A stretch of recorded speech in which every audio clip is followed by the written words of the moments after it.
You want to do Will? Yeah, let's talk to Will in Mississippi, who is working to let go of religion. Will, what's that experience like? It's been a little bit rough. Just to give you a short backstory, and I'm going to be honest, I'm very nervous because this is actually my first talk show that I've ever called into, ever. We're honored. Thank you for calling in. Oh, yeah. And all my life, I never thought it would be an atheist talk show because I've been a Christian for the most part of my life. I'm 31 years old. And I recently made the change to agnosticism right about 2 or 3 months ago. And then I started watching your guys' show. And it always comes back to, can you prove the supernatural? Can you prove that God or any God exists? And then I started thinking about it. Well, agnostic, if I'm not mistaken, is someone who believes that there is something, but you don't know what it is. And still, you would have to ask the question for that. But can you prove what that something even is? So I get to asking myself, well, since I can't even prove what that something really is, am I really an atheist?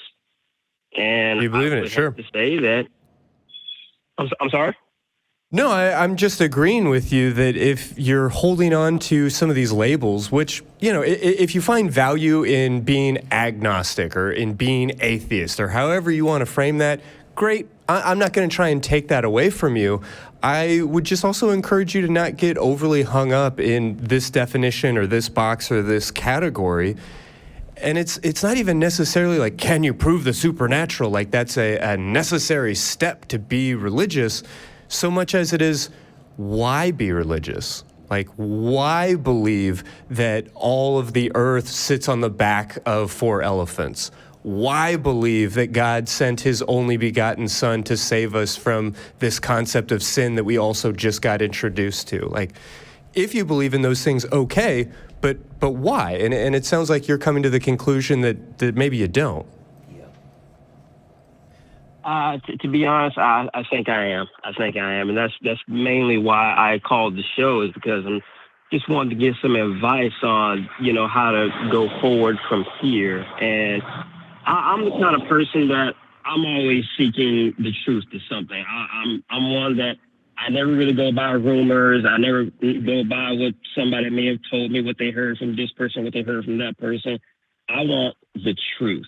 And that's basically all that I want. Whether that truth is that there is no God, if that is the truth, then so be it. But there was something that Mr. Matt Dillahunty, I think that's how you pronounce his last name? Yeah, last time I checked. Okay.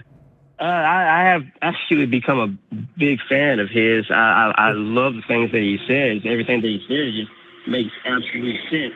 Him and Mr. Aaron Ra, if I'm not mistaken, that's how you pronounce his name? Well, what's the thing? What's the thing that you liked? The sentiment, the idea, the thought? He said, and he was talking to a theist, if I'm not mistaken. He asked the theist that if you die and you get to the afterlife and the God that you have worshipped for so long is not actually the real God, it's some other God, and that other God asks you, why didn't you believe in me? Mm-hmm. And then I started saying, and then he said something else after that. He said that he would even ask himself, him being an atheist, and he dies and he gets to the afterlife, and there is a God, and that God asked him, why didn't you believe in me? And he said that, well, I've never seen you, I've never felt you, I've never heard you, I never had any sufficient evidence to say that you are real. And if the God of the Bible is a true and righteous God, which lately I've been really doubting that because of the things that I have read and the things that I've come to realize, a true and righteous God would say, okay, I understand. But that just hasn't been the feeling that I've been getting from the biblical God. Well, let me ask you this. Why is faith, why is belief in the existence of a supernatural being, why is that a virtuous act? Why?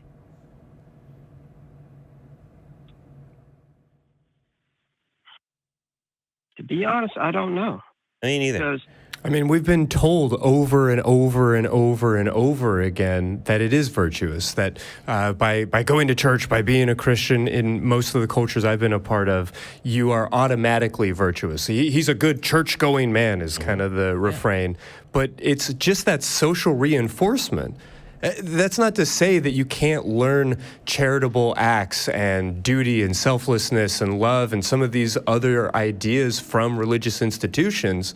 But really, when we break it down, we're just told that it's good to be religious, and it doesn't actually offer any virtue that I can see.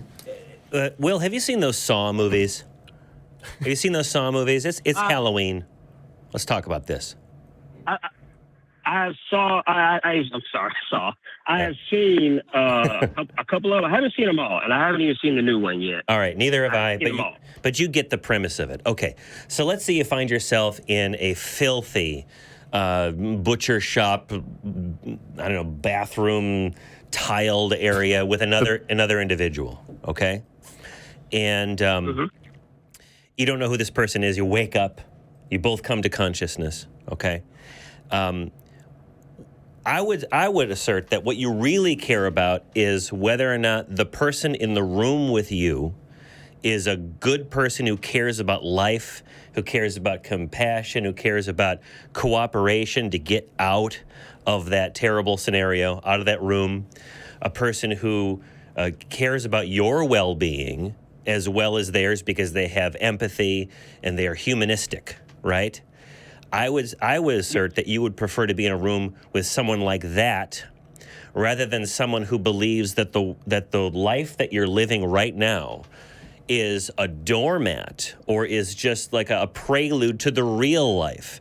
And the real life is where we need to get to, and that they will dedicate themselves to obeying the word that they believe is of their deity. Because that's a wild card and a half, isn't it? Yeah. Because that person could want to kill you or want to die to get to heaven faster. They could have strange rules about their deity. Their deity might honor the destruction of other people's lives.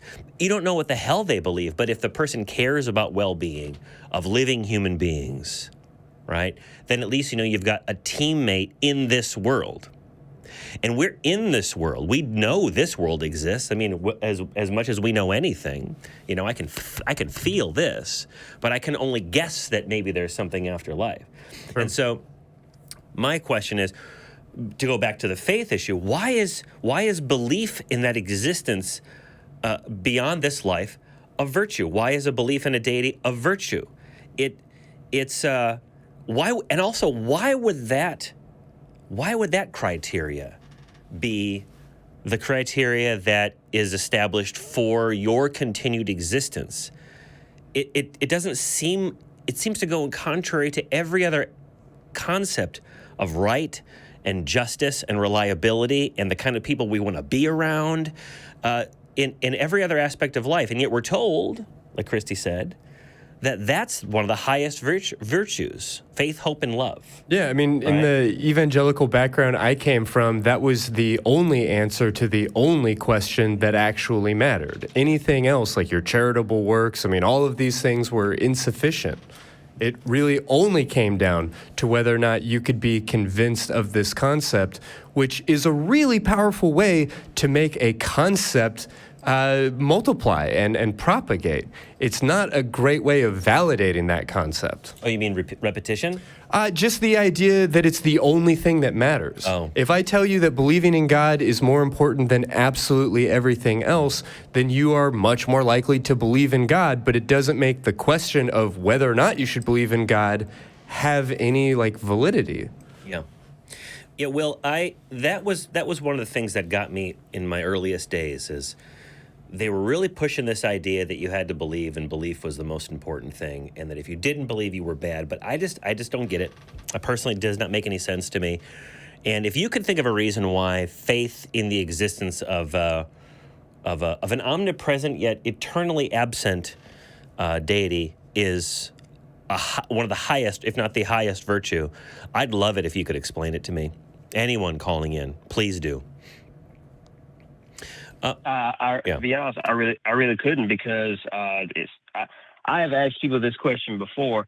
Do you necessarily need a book? Do you necessarily need the Bible to tell you that it's bad to steal, or that it's bad to kill, or that it's bad to take advantage of people, or anything like that? Do you necessarily need it? Because there are many people that I have met that do not believe in God at all. They don't read the Bible, and they are pretty good people. They're pretty decent people. I can have very good conversations with them, no problem at all. And that is another question that I've asked you. Do you necessarily need that in your life?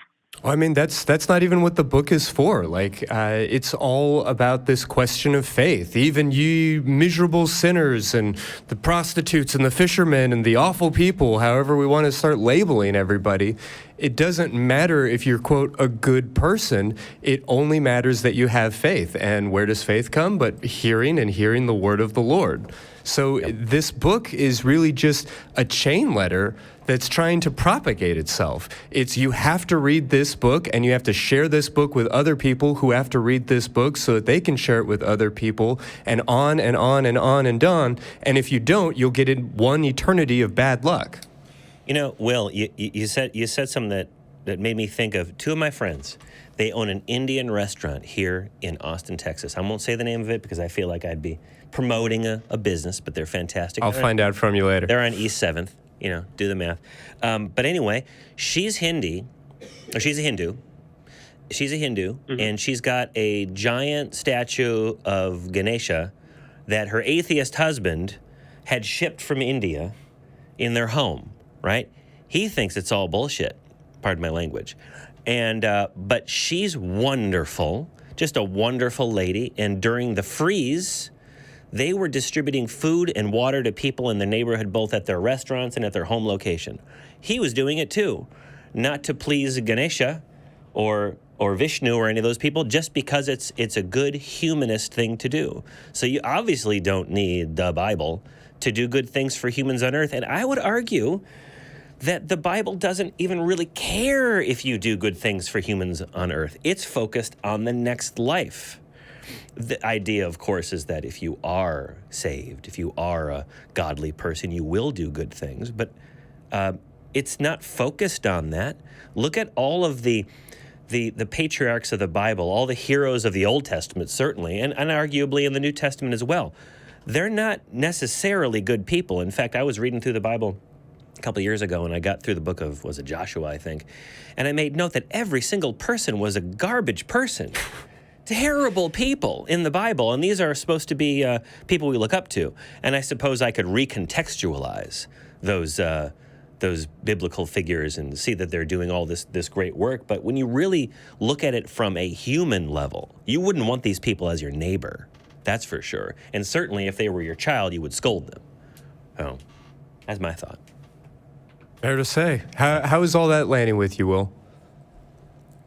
It's laying pretty good. It really is helping, to be honest.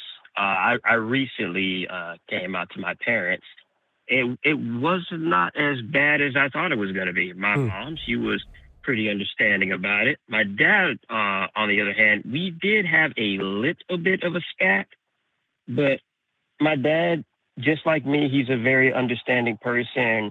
Once I really explained to him why, because, I mean, you need evidence for everything else in this world. Sure. Just about everything else in this world, you need evidence for. Why can't we have evidence? Why do we just have to believe? I mean, if I told you that there's a pink elephant in my backyard and I live in Mississippi, are you going to believe me, or do you want me to show you proof? Well, of course, you're going to want me to show you proof. You're not just going to take it on faith, as I hear a lot of people tell me. You're going to want to see that pink elephant. Sure. You're not, and it goes back to the, because people have asked me, well, how did the universe get here? Okay, well, it's the same with the pink elephant. If I tell you there's a pink elephant in my backyard and I can't tell you how it got there, you're automatically going to say, oh, God must put it there. Yeah. And that does make sense. I heard somebody say it on your show one time. I can't remember who it was. And that does make sense. It does. And I told my dad that, and he said, well, yeah, that does make sense. Yeah. And my dad, he is still a theist. He still does believe, but he has become more understanding about it. And that really has helped me a lot, that my parents, they get it, even though they don't, believe what I believe. They don't see it from the point of view that I do. Yeah. They still understand it. And that has really helped me a lot, to be honest with you. Well, you see on this show and other shows on the network that we put, well, actually, we don't put it. We say that they're a theist. We say they're an atheist. We say they're agnostic.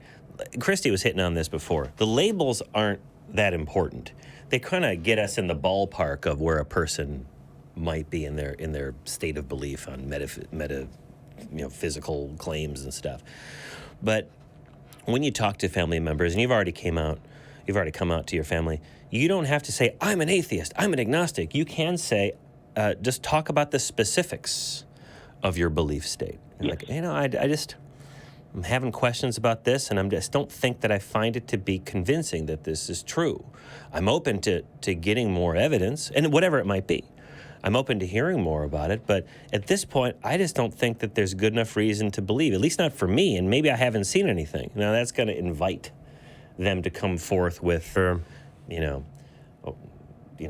Here's my personal experience about the one time where, the whole truck burned up, but the Bible sitting on the front seat didn't, or whatever. Look at and the trees, yeah. That's always hard to talk about, but it sounds like you are in a family relationship where you feel understood, where you feel listened to.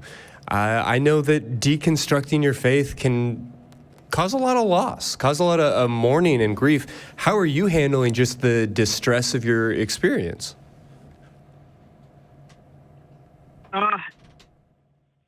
Like I said, it is tough because I've believed in one thing for so long, and now me questioning all of it has been really tough. But my dad, he basically told me that my main problem is I think too much, which I absolutely 100% do admit. I do think too much, like you guys were saying earlier. I can appreciate that. I didn't mean to interrupt, but just to say, I can appreciate what it's like to be a neurotic overthinker. I think that you almost have to be to end up in this chair on some level, speaking only for myself. But at the same time, if you're telling me that your greatest pitch for why you should believe that a magical, omnipresent, all-powerful God sacrificed himself to save us from himself, and then your response is, don't think about it too much, that's not a policy to get me to believe in whatever it is you're selling. Yeah, that's advice for when you're watching an action adventure movie. Yeah, seriously. Right? If Nicolas Cage blows something up, I don't want to think about it too much. I just shoot the propane tank and explosion. Great. How did Lois Lane get to the place where Superman... Just enjoy the ride. But life, you're supposed to enjoy the ride, but also you have to navigate that ride. It's not a passive experience, right?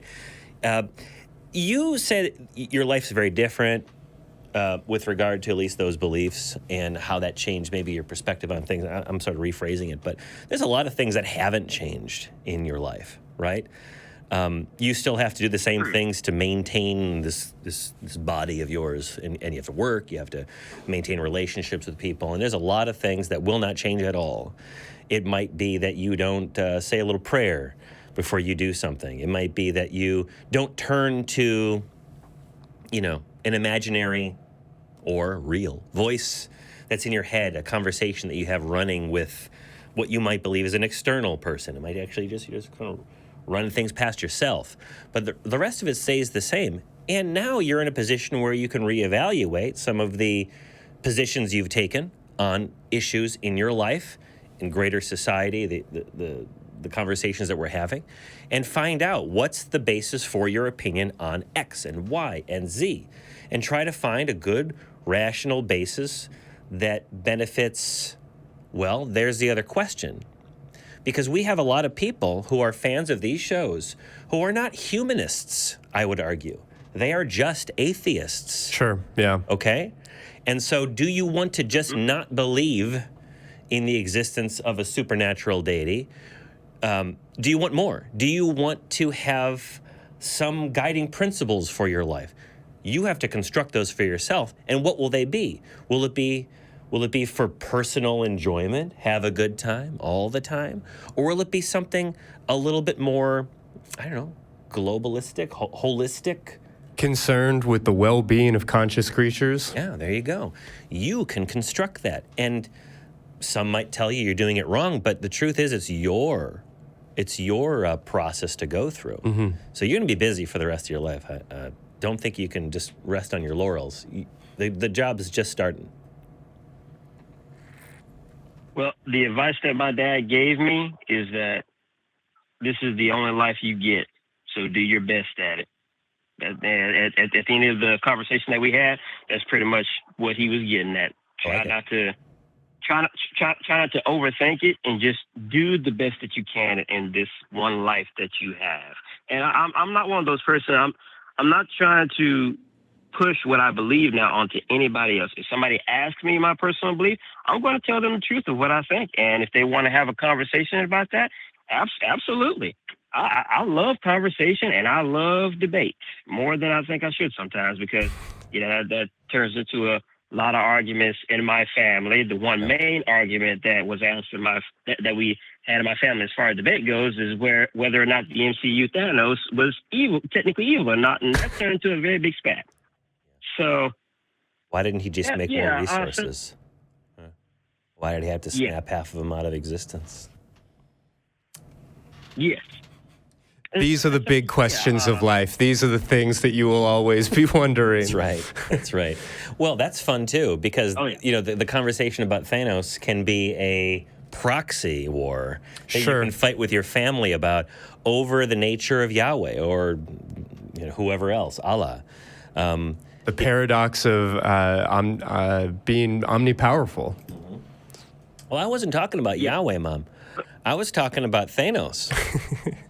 So, I do appreciate your thoughts on this, and I do some reading. Obviously, you probably are. Do some reading. Keep notes for yourself, and don't be afraid to really question your questioning, the methodology that you employ to reevaluate your life. And you don't have to agree with everything you see here. You might hear us make arguments that you think is garbage, and if you do, we'd like to hear about it. That's for sure. Oh yeah, absolutely. Because I do still have questions. As far as evolution goes, I'm a little bit skeptic on that. There are some things about it that make sense to me, and there's some things that don't. But that's where reading more about it, doing some more research, that's where all of that comes in. And if I do have any more questions, I'll either call back into the show, or this is Mississippi. Not too many scientists down here, but I'll figure out something.